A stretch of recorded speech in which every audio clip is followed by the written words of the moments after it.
እንዴት ናችሁ? አማን ነው። ክብሩ ይስፋ እናትና የልጁ ለካ ሌላ ጉድም አለ። ቤተሰብ እንግዲህ እናንተ የማታውቁት ሌላም ጉድ አለ። ሌሎቹ ሊያውቁት ይችላሉ።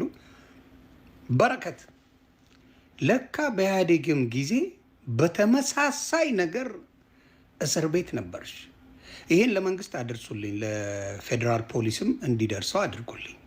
ምንድን ነው የሆነው? አንድ የወዳጄ ባለቤት ኢትዮጵያ በኢህአዴግ ጊዜ ባለቤቷ ቀውጢ ነበር፣ እዚህ ይቃወም ነበር፣ ተቃዋሚ ስለነበረ ኢትዮጵያ ትገባለች።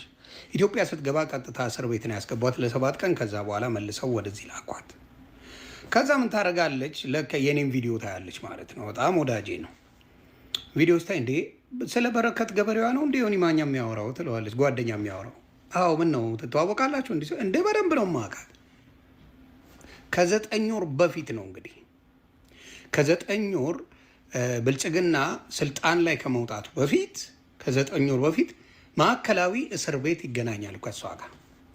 እንግዲህ የወዳጄ ባለቤት የታሰረችው ለ7 ቀን ነው። ያው ተመለሺ እንትነሽ በሚል ሳይገባ በፊት ከዛ ይቅርታ ስላስረዘምኩት። ከዛ ምንድን ነው በተመሳሳይ ነገር በኢህአዴግም ዘመን እቺ ሴት እስር ቤት ነበረች። ምን በማድረግ በመኒ ላውንደሪ፣ በሰዎች ዝውውር እና በመሳሪያ በመሸጥ ኤግዛክትሊ በአሁን ሰዓት የምታደርገውም በዛን ጊዜም ቼኖች አድርጋ ይሄንን ማጭበርበር ትስራለች። እንዴት እንደሆነ ማስታወሻውን ልንገርሽ። ልክ እሷ ተለቃ ልትወጣ ስትል የሚጻፍበት ነገር ስለሌላቸው ጀርባዋ ላይ ቁጥር በጥፍር ተጻፈ። እንደዚህ ተደርጎ አለ አይደለ? ሰውነታችን አንዳንዴ እንደዚህ እንደምትጽፉት እንደምታኩት አይነት አድርጋ በዚህ ቁጥር ውጪና ደውይልኝና አስደውይልኝ፣ ይህን ቁጥር በዚህ ቁጥር ደውይና ሰው ታገናኛለች። ማስታወሻ ነው የምነግርሽ። ታገናኝኛለች። ከዛ በኋላ እነሱ የሚሰሩትን ይሰራሉ ትላታለች። እሺ ትላለች። እቺ ሰው ደግሞ አታቅም።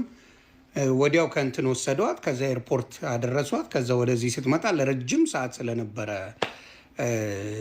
እንትኑ ፍላይቱ ያው በእንትን የተጻፈ በጥፍር የተጻፈ ነገር አይቆይም፣ ጠፋ ማለት ነው። እና ይችን ማቃት ተመሳሳይ ወንጀል በአሁን ሰዓት የሰራችው ወንጀል በኢህአዴግም ጊዜ ሰርታ ተጠርጥራ ተይዛ እስር ቤት የነበረች እስር ቤት የተወረወረች ሌባ ማጅራት መቼ ናት? አየሽ፣ ምልክት ነው የምነግርሽ በደንብ አድርጌ ከነ ምልክቱ። ወዳጆቼ ሙሉ በሙሉ ያውቁሻል። እና በጣም ነው የገረመኛል። እና አሁንም በተመሳሳይ ነገር ተከሳ እስር ቤት ተወርውራ ሳይ እንደገና አሁንም ስትፈለግ ሳይ በጣም ተደንቄ ነው ማኛው ይሄን ልንገር ብዬ እንደዛ አለኝ። አሁንም እልሻለሁ አንቺ ኢትዮጵያን አጥበሻት ዘርፈሻት በእንደዛ አይነት ደረጃ ማድረግሽ እጅግ ያሳፍራል። ሀገሬን እወዳለሁ ወገኔን እወዳለሁ እያልሽ በምን በገበሬነት ሽፋን ሰዎችን ስትሸጪ ነበረ፣ መሳሪያ ስትሸጪ ነበረ፣ መኒ ላውንደሪ ስትሰሪ ነበረ። አሁን ምንድነው የተደረገው? የእሷ ቼን ተመቷል። የእሷ ቼን ተመቶ ምንድነው ያደረጉት? ከምታጋልጭን ከሀገር ውጪ ነው። እሷ የምታውቃቸው አብሯት የሚሰሩ ወንበዴዎች አሉ፣ መንግስት ውስጥ ስራ የሚሰሩ በሚያሳዝን ሁኔታ አብረው የሚሸጡ አብረው የሚሸውጡ አብረው የሚለውጡ አብረው ሁሉ ነገር የሚያደርጉ አብረዋት ቼኖች አሉ። እኛን ከምታጋለጭ ብለው እዛ እንትን ብለው ነው ያስወጧት ከሀገር። በሚደንቅ ሁኔታ ይሄ ያለና ይሄ ትግል በደንብ ይቀጥል። መንግስት እነዛን ሰዎች የማግኘት ነገር በምን ማግኘት ትችላላችሁ? ብልጽግና ከመምጣቱ በፊት ከ9 ወር ከ8 ወር በፊት እስር ቤት የነበረ ማዕከላዊ እስር ቤት ነው የታሰረችው። ማዕከላዊ እስር ቤት ታስራ ነበረ። ይሄንን ጉድ ልንገራችሁ ብዬ ነው።